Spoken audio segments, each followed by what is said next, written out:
Here we go. Let me mute this.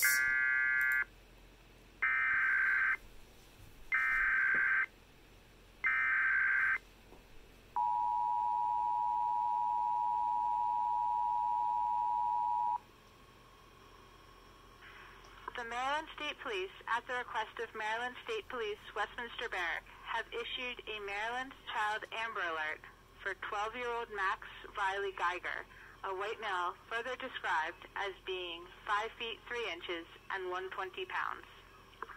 Clothing is unknown. Child has blonde hair and brown eyes.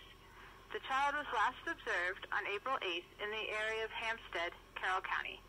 The child is believed to be in the company of Christopher Geiger, a 35-year-old white male, further described as being 6 foot 0 inches and 230 pounds.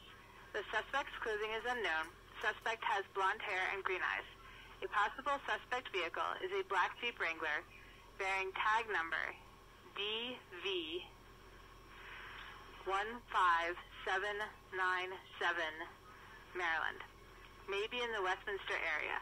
Anyone with information is asked to immediately call 911 or Maryland State Police Westminster Barrack at 410-386-3001.